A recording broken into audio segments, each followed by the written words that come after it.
Assalamualaikum warahmatullahi wabarakatuh. Apa kabar semuanya? Bertemu lagi kita di materi kali ini tentang desa. Pengertian desa yang pertama, menurut Undang-Undang Nomor 5 Tahun 1979, di mana desa merupakan sebuah wilayah yang ditempati oleh sejumlah penduduk sebagai kesatuan masyarakat hukum yang mempunyai organisasi pemerintahan terendah dan langsung berada di bawah camat, dan berhak untuk menyelenggarakan pemerintahan dan rumah tangganya sendiri di bawah naungan Ikatan NKRI Indonesia ini.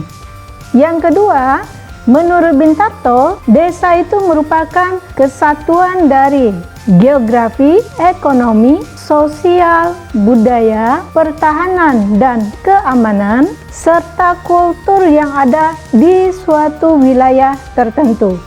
Dan wilayah ini memiliki hubungan timbal balik dengan wilayah lainnya. Yang kedua, kita lihat lagi dari istilah-istilah yang ada di Indonesia tentang desa. Pertama, Sumatera Barat. Sumatera Barat menyebutnya dengan istilah nagari. Kedua, Aceh, Gampong. Tiga, Sumatera Utara disebut dengan huta. Dari Sumatera Selatan disebut dengan dusun.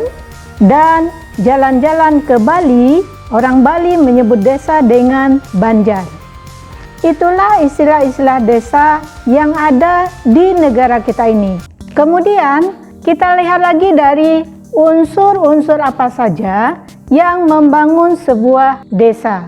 Yang pertama, desa itu tidak lepas dari penduduk. Karena tanpa penduduk, tentu aktivitas di desa tersebut tidak akan berjalan. Kedua, wilayah atau tempat. Tanpa wilayah, tentu penduduk tidak akan bisa hidup dan berdomisili.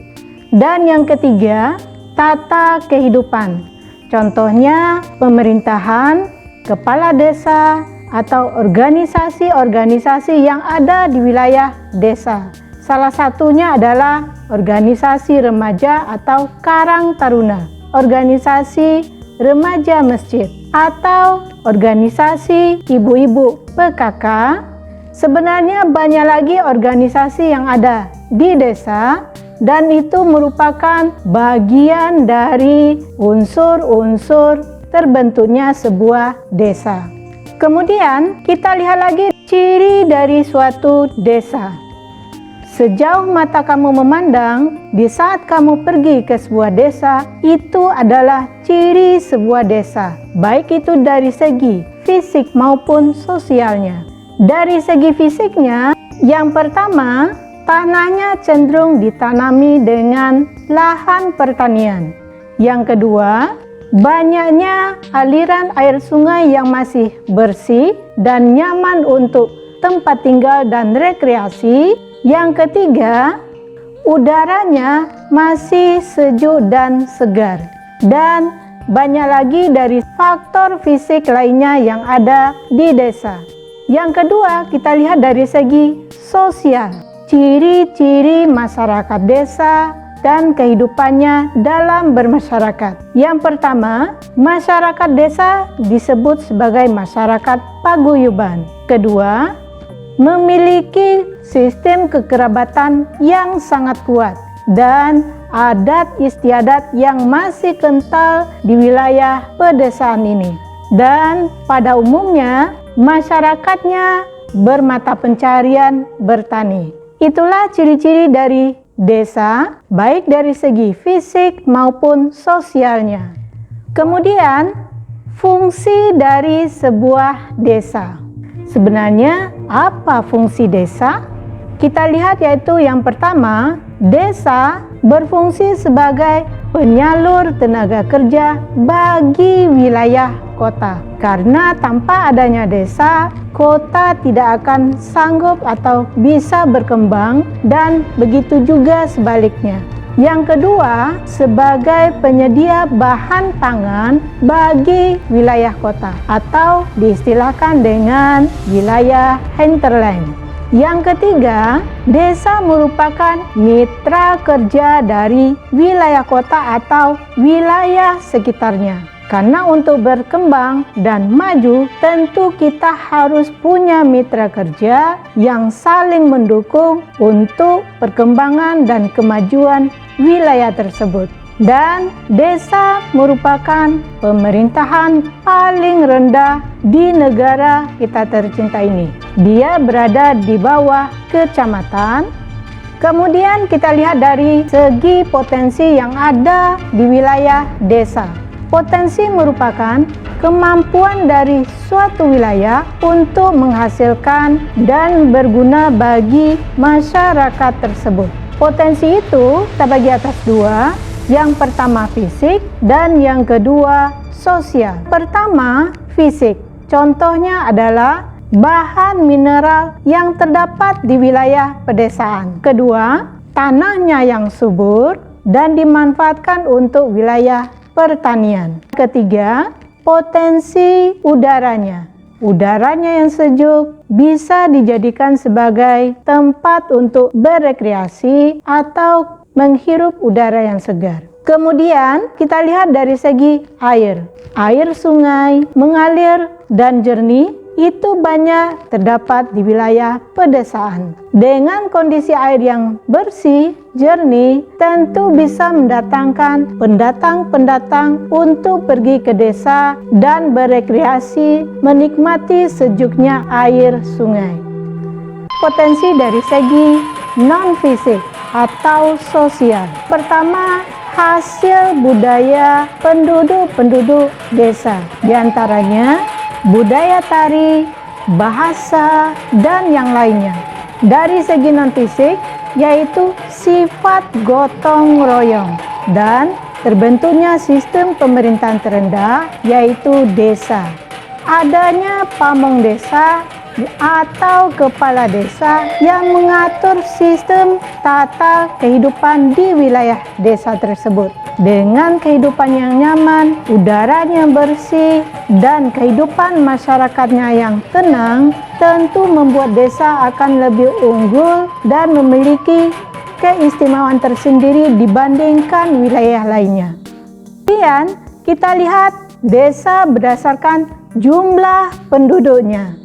Yang pertama, desa terkecil. Desa yang luasnya kurang dari 2 km dan jumlah penduduknya kurang dari 800 jiwa. Yang kedua, desa kecil. Luasnya antara 2 sampai 4 km dan jumlah penduduknya antara 800 sampai 1.600 jiwa. Yang ketiga, desa sedang. Luasnya antara 4 sampai 6 km dengan jumlah penduduknya antara 1.600 sampai 2.400 jiwa. Yang keempat, desa besar. Jaraknya antara 6 sampai 8 km dengan jumlah penduduknya antara 2.400 sampai 3.200 jiwa. Dan yang terakhir adalah desa sangat besar. Tentu luasnya lebih dari desa besar, yaitu 8 sampai 10 km dengan jumlah penduduknya lebih dari 3.200 jiwa. Kemudian tahap perkembangan dari suatu desa. Yang pertama, desa tradisional. Ini merupakan desa yang paling terisolir atau yang paling kecil. Pada umumnya, kehidupan dari masyarakat desa tradisional ini sangat tergantung kepada alam dan mereka selalu nomaden atau berpindah dari satu tempat ke tempat lainnya karena mereka belum memahami dan belum memiliki pengetahuan yang luas tentang bagaimana cara mengolah alam dengan baik dan benar. Yang kedua, desa swadaya, daya kemampuan. Desa swadaya ini berada di atas dari desa tradisional. Dengan kehidupannya sudah mulai mengenal peralatan-peralatan modern.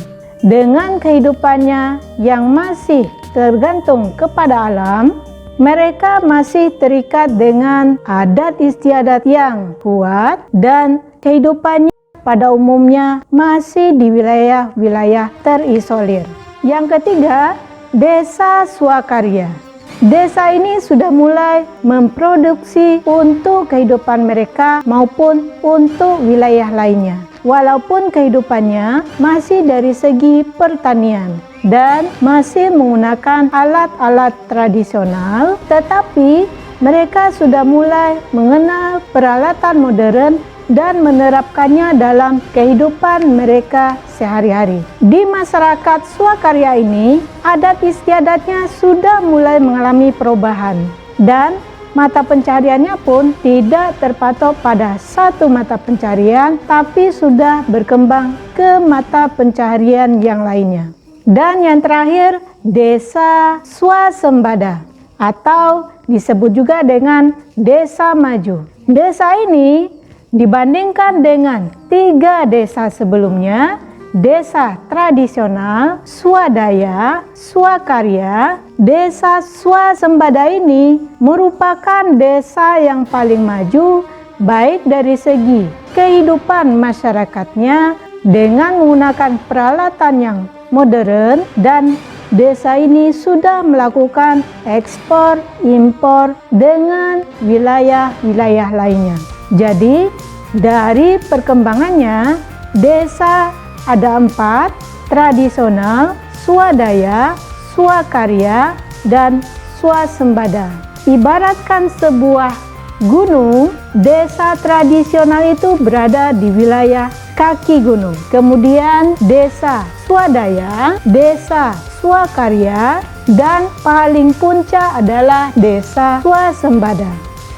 Demikianlah untuk materi kali ini tentang desa dan bagaimana anak-anakku semua tentang materi hari ini. Jadi kesimpulannya, materi kita kali ini adalah yang pertama, pengertian dari desa. Yang kedua, istilah-istilah dari desa di negara kita ini. Yang ketiga, unsur-unsur desa. Yang keempat, ciri-ciri dari masyarakat desa. Yang kelima, fungsi dari masyarakat desa. Yang keenam, potensi-potensi yang ada di wilayah desa. Dan yang terakhir adalah desa berdasarkan perkembangannya.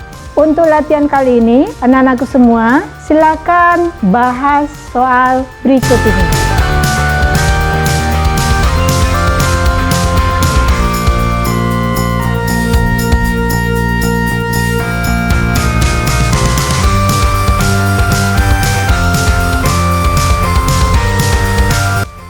Bagaimana Ananda semua dengan latihan hari ini?